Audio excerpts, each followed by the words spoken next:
শুভ সকাল বন্ধুরা, কেমন আছো তোমরা সবাই? আশা করছি তোমরা সবাই যে যেখানে আছো ভালো আছো, সুস্থ আছো। আর তোমাদের সকলের ভালোবাসায় আমরাও ভালো আছি। আজ হচ্ছে শনিবার আর এখন বাজে ঘড়ি কাটায় ওই সকাল 8:30। তবে চলো আজকের ব্লগটা এখান থেকেই শুরু করছি। কাল তো নববর্ষ, তাই সবাইকে আগাম শুভ নববর্ষের অনেক প্রীতি ও শুভেচ্ছা রইল। সবার এই বছরটা ভালো কাটুক, সুস্থভাবে কাটুক। আজকের ভিডিওটা যখন কালকে পৌঁছাবে তখন তো অলরেডি শুভ নববর্ষ পড়ে যাবে, তাই সবাইকে আগেই শুভ নববর্ষের আন্তরিক প্রীতি শুভেচ্ছা জানিয়ে রাখলাম। এইদিকে দেখো, সকাল সকাল ঘুম থেকে উঠেই কিন্তু অর্ধেক কাজ বাজ সেরে ফেলেছি। সেগুলো আর কিছুই ভিডিও করা হয়নি, একদম সোজা চলে এসেছি রান্নাঘরে। আজ তো সংক্রান্তি, আমাদের সংক্রান্তির দিন টক ডাল, তিতে ডাল এগুলো খেতে হয়। এমনিতেও বাড়িতে নিরামিষ পড়ে গেছে, তারপর আজকে তো এমনিও নিরামিষ।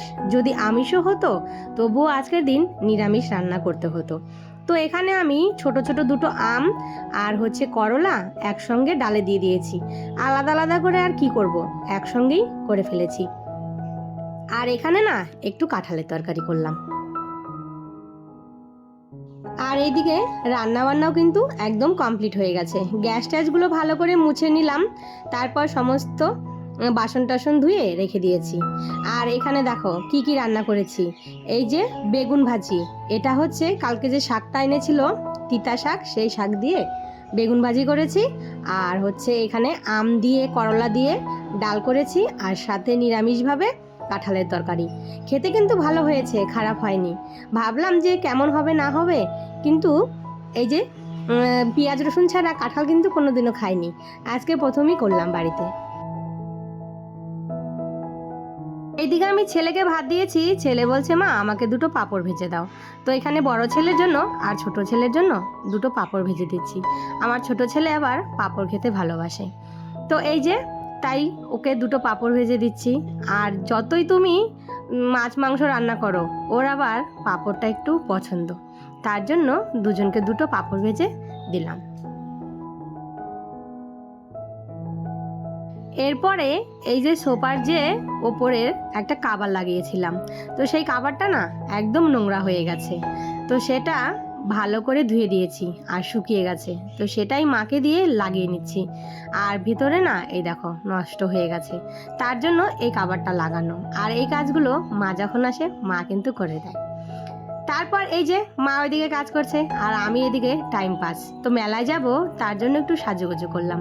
এই যে নেল পালিশ পরেছি হাতে। নেল পালিশ না সব সময় পরি না, তার কারণ সব সময় কাজ করা হয় হাতে, নেল পালিশ একদমই থাকে না। এর মাঝে অনেকটা সময় কিন্তু কেটে গেছে।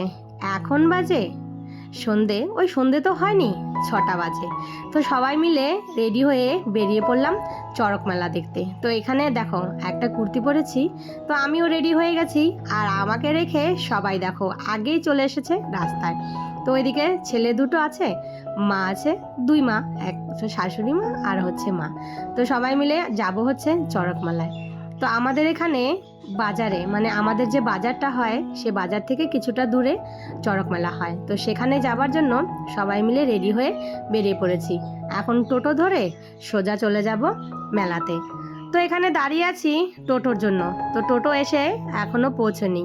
আর ওইদিকে শাশুড়ি মা আবার ওইদিকে গেল, বলছে যে চলো ওই দিক থেকে টোটো ধরবো। তা আমি বললাম এখানেই দাঁড়াও, এখানেই টোটো আসবে, এখান থেকেই যাব।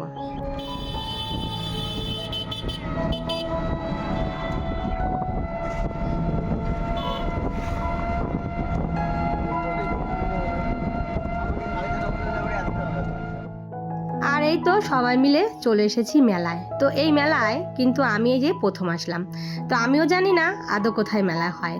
টোটোওয়ালাকে বলেছি আমাদেরকে মেলায় নিয়ে চলো, তো টোটোওয়ালাও জানে যে মেলা কোথায় হয়, সেও নিয়ে এসেছে আমাদের মেলাতে।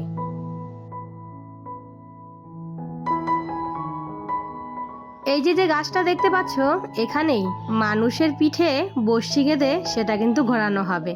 তো আফসোসের ব্যাপার, আমরা কিন্তু সেই ঘোরানোটা দেখতে পারলাম না।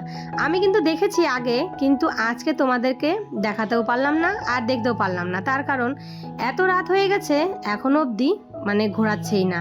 আর এদিকে এই যে অন্ধকার কিন্তু পুরো হয়ে গেছে। আর আমার শাশুড়ি মা দাঁড়িয়ে থাকতে না পেরে ওখানে গিয়ে বসে আছে। ওই দেখো, সবাই কিন্তু চারিদিকে বসে আছে ছড়িয়ে ছিটিয়ে। আর মাঠটা এত বড়, তো তার জন্য লোকটাকে মানে ভিড়টা বোঝা যাচ্ছে না, ভিড় কিন্তু খুব হয়েছে।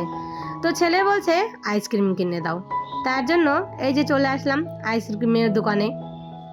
আর মেলাতে এসে কিছু খাবে না সেটা আবার কখনো হয়? এইদিকে দোকান কিন্তু প্রচুর বসেছে, চারিদিকে সব রকমেরই দোকান বসেছে। তো আজকে তো কিছু খাওয়া যাবে না।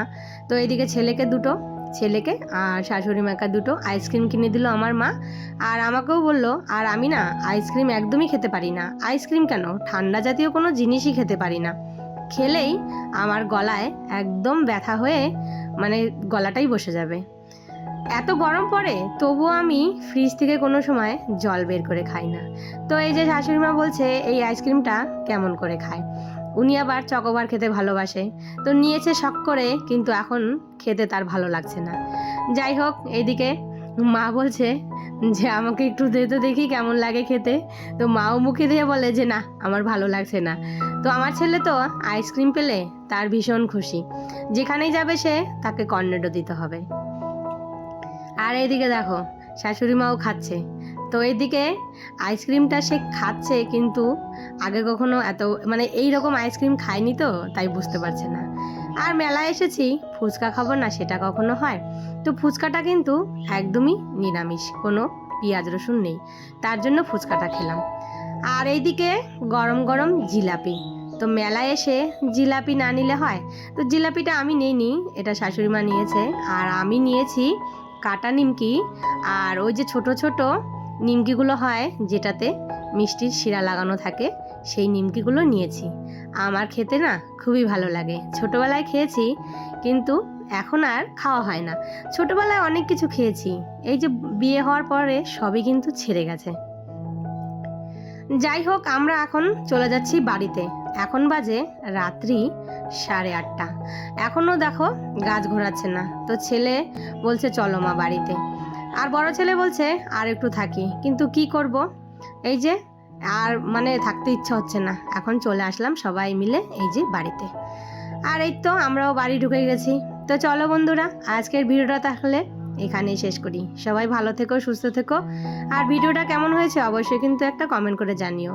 ভালো লাগলে একটা লাইক, কমেন্ট, শেয়ার করে দিও। আর সাবস্ক্রাইব করে আমার পাশে থেকো। আবারও দেখা হবে।